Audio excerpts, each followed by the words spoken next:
For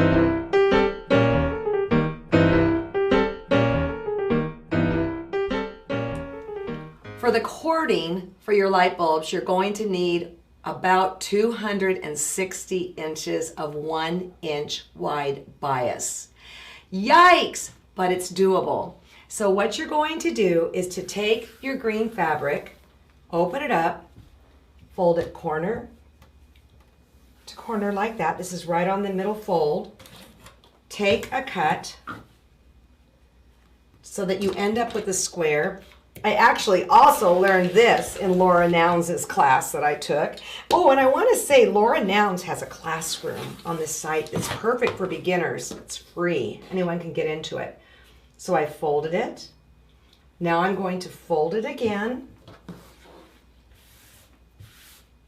You can even take a little press here. Let me go take a little press. Now it's pressed. This is all biased.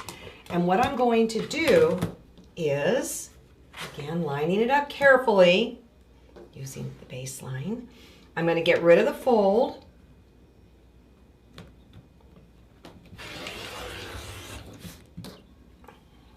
And then I'm going to come over 1 inch.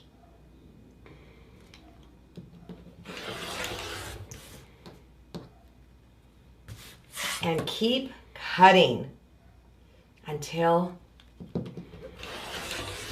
you're done. I know there's lots of ways to get vines or cords, but this one is as slick as sliced bread. What I'm going to do is I'm going to go to my sewing machine now and sew these together.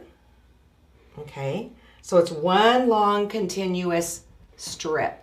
And I would press all the seams in one direction. All right, then you're going to go to your ironing surface. So now what I want you to do is to take this 1-inch wide bias strip and press up or away from yourself or towards yourself, whatever case, about 1/3 or 2/3. Whew, hot. Then I'm going to press the other way, making sure that the raw edge doesn't extend over the top piece. This is like your starter area. Then using a T-pin or again a glass head pin, go into your ironing surface. Go like this. With your pin, go down right on the other side. And what's going to happen is you're going to feed it in with your hand. I'm a left-hander. I'm pulling with my left hand to the left-hand side. So of course it would be reversed if you were a right-hander. Put your iron down, woo, and start just working your way through. Don't pull too hard because you don't want to mess up the bias.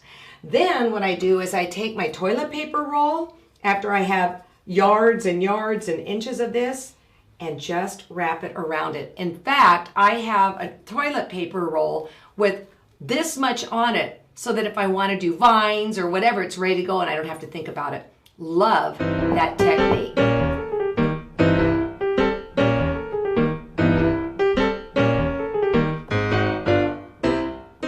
And now it's time to talk about the applique, the light bulbs and the light bulb cords. In your packet, there was a green that read kind of solid, as well as 1, 2, 3, 4, 5 beautiful colors that are perfect for a light bulb. The green is used for the cord and also the socket. However, if you have other greens that are left over, I would not be opposed to scrapping them up. The choice is yours. That's the beautiful thing about this quilt.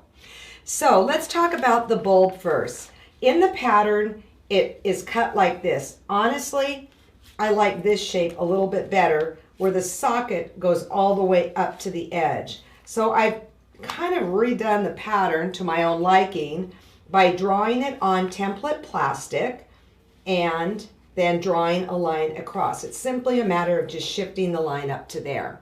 I'm going to show you my shortcut on preparing the bulbs and the socket.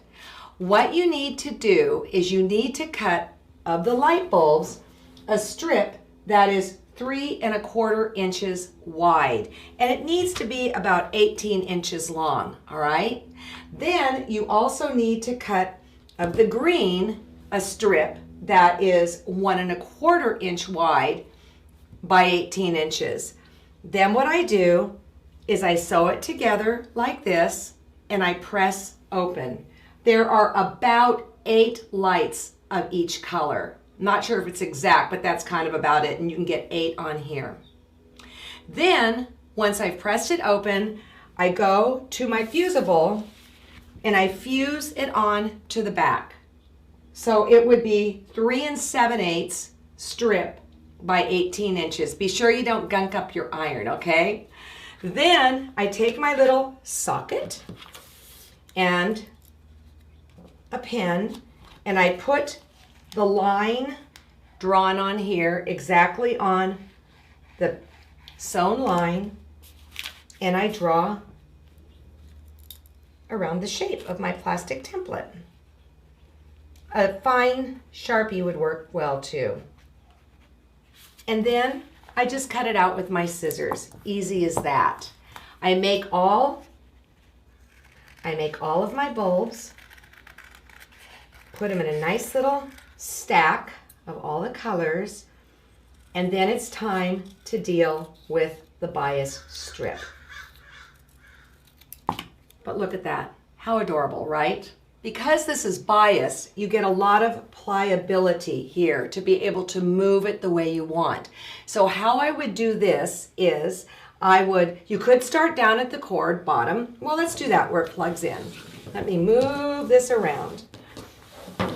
This is the tightest curve of the whole thing, but you would start in here, pin it in place, and just start moving it. You could even use your steam iron to help ply it around. Do all your curves, and then what I would do is I would take a water-soluble glue that's meant for fabric and literally glue it down into place. Then I would go and machine stitch on the cord before I apply the light bulbs.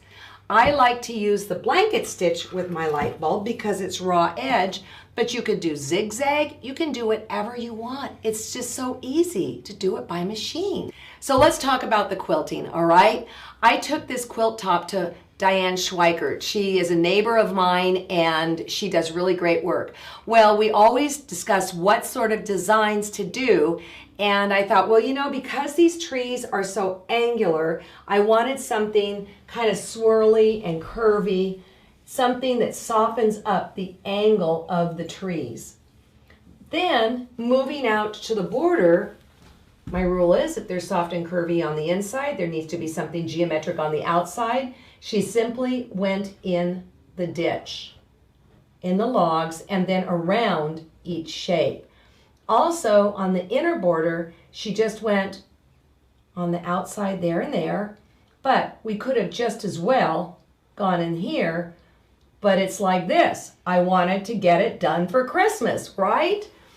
Also, the binding, I've seen this quilt with binding that matches the logs, the white's beautiful, but I also think the red picks up the red in the quilt too. So go look and see what you have in your stash and then bind it with that. And always remember to date it and sign it. And then for generations to come, they will remember the quilt that you made for the very first time and got it done by Christmas.